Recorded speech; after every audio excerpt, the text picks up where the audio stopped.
Ito ang Hardin ng Panalangin kasama si Pastor Dave de Guzman.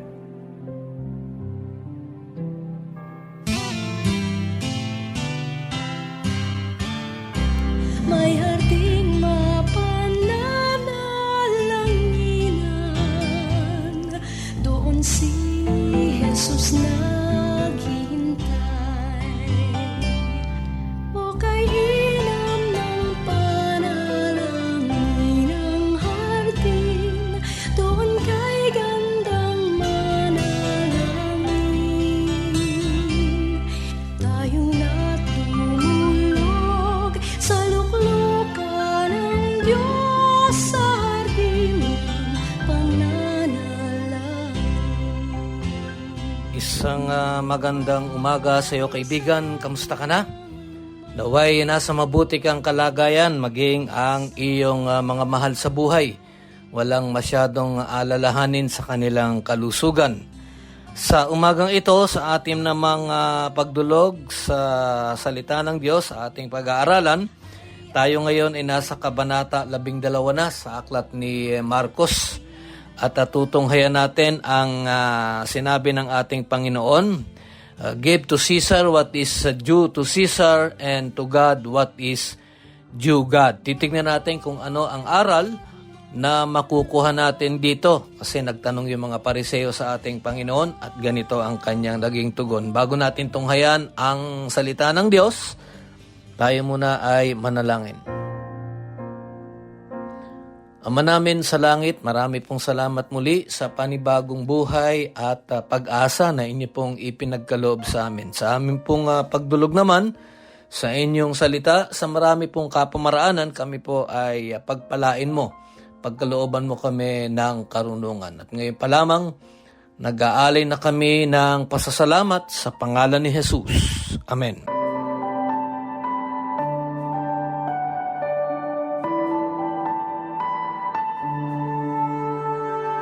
Sa paglipas ng mga taon, taglay ang mabuting balita. Ebanghelyo ng Panginoon, ipahayag kanyang salita. Hanggang sa dulo ng daigdig, iparating ang pagmamahal. Hanggang lahat ay makarinig, si Kristo ang itatanghal. Sa bawat sulok ng mundo, sa lawak ng papawirin, sa bawat lahi ng tao, sa tayagman at sa lalim, si Kristo ang ihahayag. Pag-ibig niya'y dala-dala, hanggang sa marinig ng lahat ang mabuting balita. Ang lingap ay ipararating, iba't ibang kaparaanan, sa lupa at sa himpapawid, malapit at malayo man. Hanggang sa dulo ng daigdig, iparating ang pagmamahal. Hanggang lahat ay makarinig, si Kristo ang itatanghal. Sa bawat sulong ng mundo, sa lawak ng papawirin, sa bawat lahi ng tao, sa tayagman at sa lalim, si Kristo ang ihahayag. Pag-ibig niya'y dala-dala, hanggang sa marinig ng lahat ang mabuting balita.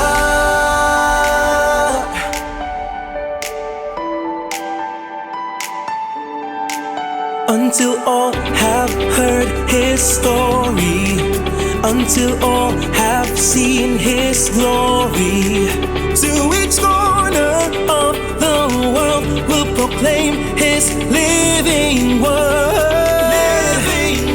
Until all have heard His story, until all have seen His glory, to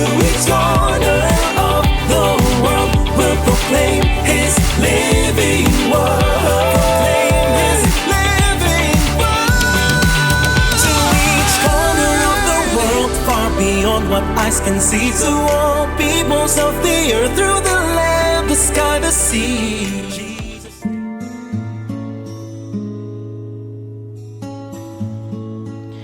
Kaibigan, kung hawak mo ang iyong Biblia, pakibuksan mo ito sa aklat ni Marcos. Nasa kabanata 12 na tayo. Pag-aaralan natin ng mga talata 13 hanggang talata 17. Ngunit pagtutuunan natin ng pansin ang nabanggit ko kanina. No? At ito ang ating kukunan ng paalala. Sabi rito ng ating Panginoon, ibigay ninyo sa emperador ang para sa emperador, at sa Diyos ang para sa Diyos. Yan ay talata 17 sa aklat ni Marcos, kabanata 12. Mark chapter 12, yung ating binasa ay verse 17. Ano ba ang konteksto nito? Itong verses 13 to 17, ang konteksto nito when the Pharisees and the religious leaders questioned the Lord Jesus Christ patungkol doon sa poll tax, at ito ay patungkol din sa maituturing nating census, yung mga citizens na during those times ay boboto. At ito rin ay isang paraan din upang malaman kung ilan ang mamamayan sa isang lugar na nasasakupan. At dito, nagtanong ang mga Pariseo and the scribes. Sinabi nila sa Panginoon, is it lawful to pay our taxes? Yun ang sinabi ng pagtatanong ng mga religious leaders of Jerusalem at that time. Alam mo kaibigan, ng issue rito, this is about the benefits of civil government. Ito sinasabi ng ating Panginoon. Ito ay duty natin to be able to pay our taxes sa ating pamahalaan. At ang malalim na kahulugan ng talatang ito, itong verse 17, ay ang maituturing na emperador. This passage is about the emperor. He must not receive divine honor and worship. Yun ang sinasabi ng ating Panginoon. Kasi alam mo, kahit na nung mga unang panahon sa lumang tipan, yung mga pharaohs of Egypt, ang tingin nila sa sarili nila, sila ay mga Diyos. Gaanoon ang kanilang pananaw sa kanilang sarili. And even the emperor or the Roman emperors at that time, ang tingin nila sa sarili nila ay mga Diyos.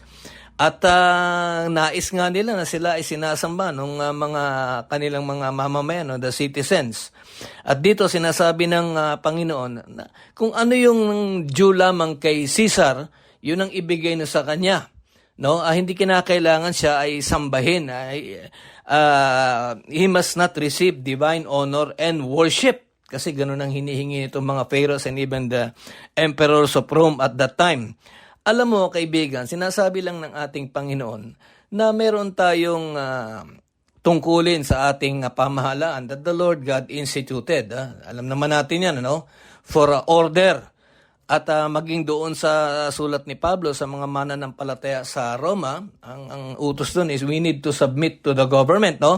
Whether the government is good or evil, the government is accountable to God. Yun ang sinasabi natin dito. Kaya lamang, ang pagsamba, sinasabi ng Panginoon, ito ay para sa Diyos lamang. At dito sinasabi ng ating Panginoon na it does not foster Christianity. Ito yung sinasabi ng ating Panginoon, lalong-lalo na sa kanyang mga alagad, na it does not foster disloyalty to the state. Ika nga, kahit yung mga alagad ni Kristo, kahit nga ang ating Panginoon, hindi ba nagbayad siya ng buwis. Now, ang sinasabi ng Panginoong Hesukristo rito, the Lord Jesus Christ is telling His audience that bilang mga mamamayan, they are under divine obligation to pay taxes to the government. At ganyan din ang ating kalakaran sa ating kapanahunan. Kinakailangan magbayad tayo ng buwis, lalong-lalo na yung the right taxes. At kahit na rin sa ating kapanahunan ay maaring may mga ibang kapwa tayo na dinadaya nila ang kanilang payment sa maituturing na buwis.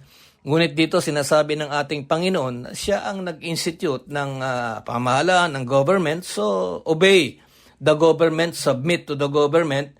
At pagka tayo ay nagpapasakop sa ating pamahalaan, ito'y kapahayagan din na tayo ay sumusunod sa utos ng Diyos. Ngunit ang pagsamba, masabi rito ng ating Panginoon, ito ay para sa Diyos lamang. Kasi yung mga tanong ng mga eskriba at ng mga Pariseo at that time was only to trap the Lord Jesus Christ, but they failed in their query.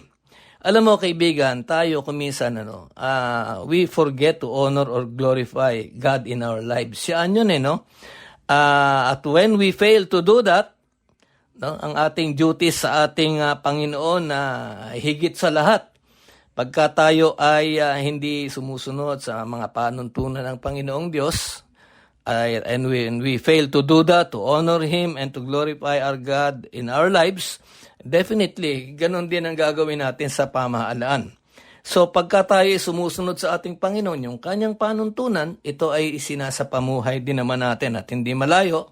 Tayo naman ay magiging mabuting mamamayan kung tutuparin rin natin ang ating tungkulin sa ating pamahalaan. Dito sinasabi lang ng Panginoon, obedience is key dito sa talata na ating tinutunghayan. At alam mo, dito nga, kasi in-expose ng ating Panginoon yung attitude ng mga Pariseo, the leaders of Jerusalem. They were protecting only their self-interest at they have, wrong motives sa kanilang mga buhay. Kaya iniisip nila na itrap ang ating Panginoon sa kanilang mga pagtatanong upang maaris ang kanilang tingin ay magsalita ang Panginoong Diyos ng against anything or anybody. Ganyan ang hangarin ng mga religious leaders at that time. Alam mo kaibigan, paano natin ito iaangkop sa atin bilang mga mananampalataya? Kasi napakapayak ng aral na makukuha natin dito sa talata na ating tinutunghayan. Give worship to God at ang ating tungkulin sa gobyerno bilang mga mananampalataya ay tuparin natin.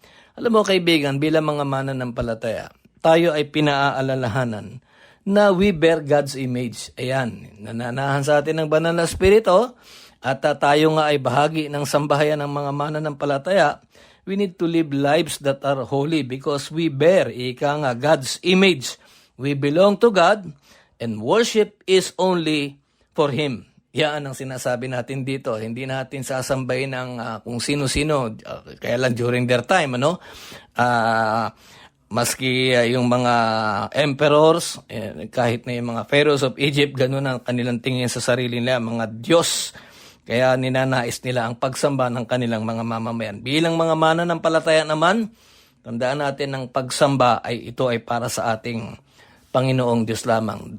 Tuparin natin ang ating tungkulin, higit sa lahat sa ating Panginoon at hindi malayo pagka sumunod tayo sa mga panuntunan ng ating Panginoon, mai-exhibit natin ito sa ating buhay at tayo ay magiging mabuting mamamayan. Hindi lamang tayo nagbabayad ng ating taxes, the right taxes, ngunit higit sa lahat, sumusunod tayo sa ating pamahalaan sapagkat pagkaganyan ang ginawa natin, hindi malayo na tayo ay pagpalain ng ating Panginoon. Kaya kaibigan, tayo ay pinaaalalahanan na bilang mga mananampalataya, we bear God's image. Ang pagsamba ay para lamang sa Kanya.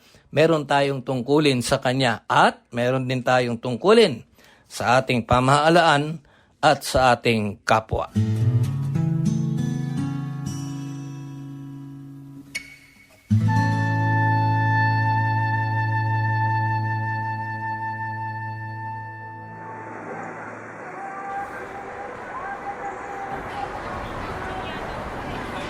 In a world full of noise, there is news that rings true, promising hope and renewal for Filipino people. The gospel broadcasts of FEBC Philippines reach communities in 27 languages across 15 regions through 13 radio stations and online. 2 shortwave transmitting sites in Iba and Bocaue bear the gospel to listeners in China and Southeast Asia in over 40 languages. In Everyday Theology, and Christian living commentary, in public service and first response programs, in curated music and radio drama. Gospel perspectives reach hearts and change lives. Your support powers our broadcasts. Lord, ito pala yung purpose mo sa buhay ko. Makilala ka. Tuwing nakikinig pa ako sa DXFA, parang nangungusap po sa akin yung Panginoon. Huwag kang mawalan ng pag-asa, trust me lang lagi.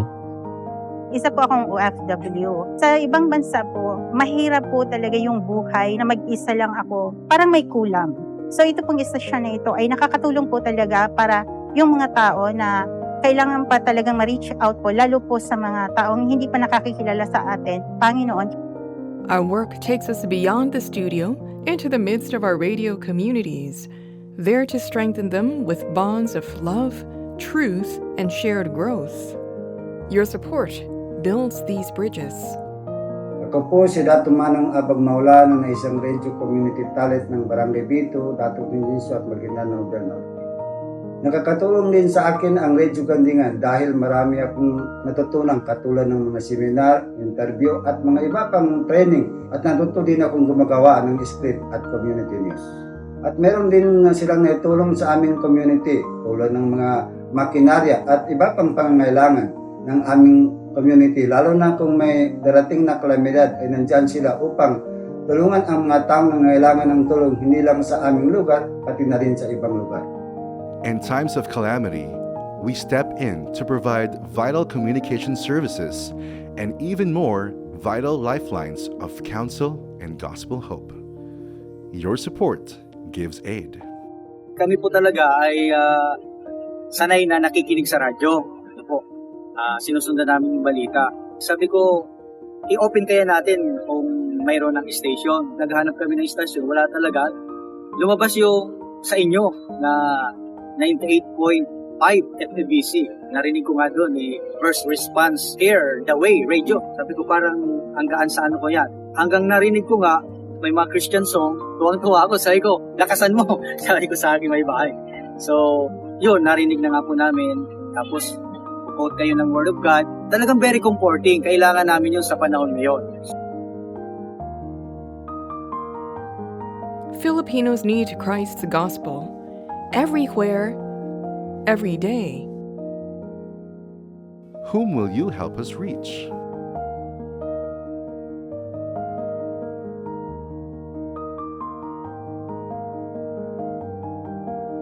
Far East Broadcasting Company Philippines, communicating Christ in our world. Until all have heard. Until all have heard. Until all have heard.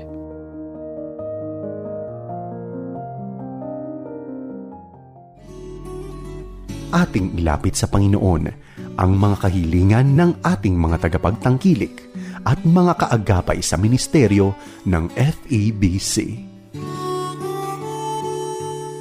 Ito po si Pastor John Singwa ng Lord Hill Our Land Prayer Ministry. Tayo po ay manalangin para sa partners and listeners ng Far East Broadcasting Company. Amang Diyos na dakila sa lahat, lubos po ang aming pasasalamat sa ministeryo ng radyo ng Far East Broadcasting Company na sa loob ng 7 dekada ay nananatiling matatag at gumagawa ng ministeryong inyong pinagkatiwala sa kanila. Ang pagkakaroon po ng partners and listeners ng patuloy na tumatangkilik at sumusuporta ay patunay lamang na kayo ay nagpo-provide, kayo ay hindi nagkukulang at ang biyaya nyo ay laging sapat. Kami po ay nagpapasalamat na sila ay nagiging daluyan ng pagpapalang pangpinansyal upang patuloy na matugunan ang pangangailangan ng FEBC. Kami po ay nagpupuri sa inyong dakilang pangalan, aming Ama, dahil sa kanilang pagsisikap na makibahagi sa iba't ibang gawain ng FEBC, lalo na sa pakikinig ng mga programa nito. Aming Diyos, hangad namin na sa kanilang pakikiisa sa FEBC, lalong maranasan nila ang kakaibang kagalakan na sa inyo lamang nagmumula, ang malalim na kasiyahan na sa inyo lamang makikita. Panginoon, dalangin din po namin ng patuloy na makasumpong nawa ng espiritual na kalaguan ang lahat ng partners and listeners sa tuwing sila ay nakikinig sa iba't ibang programa ng FEBC. At mula po dito, Panginoon, maging matagumpay sila sa mas maayos na pamumuhay dahil sa mga aral at salita ninyong buhay na naririnig sa radyo. Mula rin po sa pagpapalang nararanasan nila sa pakikinig sa FEBC, dalangin namin na maging hamon ito sa kanila na ibahagi naman sa iba.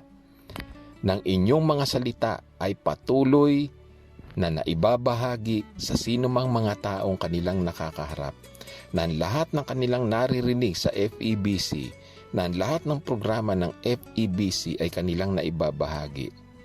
Dalangin din po namin, Panginoon, na sa mga negosyo man o sa trabaho man ng mga partners and listeners ay patuloy niyo po silang pagpalain. Sila'y inyong pagyamanin, hindi lamang sa pinansyal, kundi maging sa pagkakaroon ng mabuting puso. Inyo po silang pagpalain sa anumang bagay na kanilang ginagawa at maging matagumpay nawa sa pamamagitan ng inyong anak na si Jesus sa anumang pinaplano, sa anumang hinahangad, sa anumang layunin sa buhay. Ang lahat ng ito sa pamamagitan ng inyong tugon at pagkilos, sila po'y inyong pagpapalain. Aming Panginoon, pinagkakatiwala po namin sa inyo ang kanilang pamilya, na ang inyong pag-ibig ang siyang dumadaloy sa bawat isa. Patuloy na nararanasan ang inyong presensya sa loob ng tahanan. Pagpalain niyo po ang bawat isang miyembro ng pamilya ng kalakasan, ng kalusugan, ng kagalakan at kapayapaan, maging ng patuloy na pagtugon ninyo sa lahat ng kanilang pangailangan. Tunay nga, Panginoon, dahil sa partners and listeners ng FEBC, lalong lumalawak ang gawain at ministeryo hindi lamang sa radyo, kundi saan man panig ng Pilipinas at saan man naabot ng mundo. Kung dumarating po ang panahon ng pagsubok sa buhay, dalangin namin na patuloy niyong patatagin ang mga partners and listeners, na patuloy na maranasan nila ang inyong presensya at kalinga. Dalangin din po namin, Panginoon, na mas marami pa ang mag-commit, ang sumuporta bilang mga partners at listeners ng ministeryo ng Far East Broadcasting Company. Maraming salamat po sa kanilang buhay. Ang lahat ng ito ay aming dalangin sa tanging pangalan ni Jesus. Amen at amen.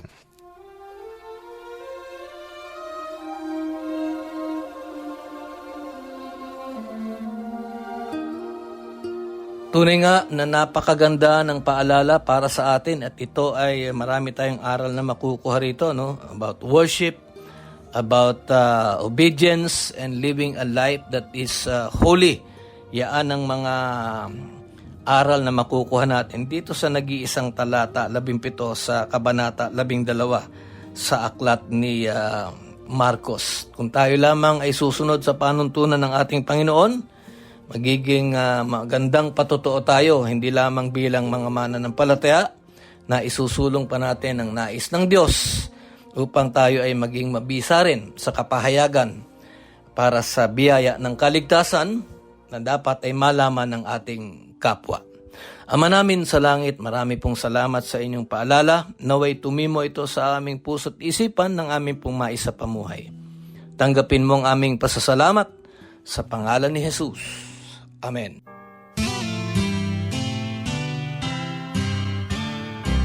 May harding mapananalangin.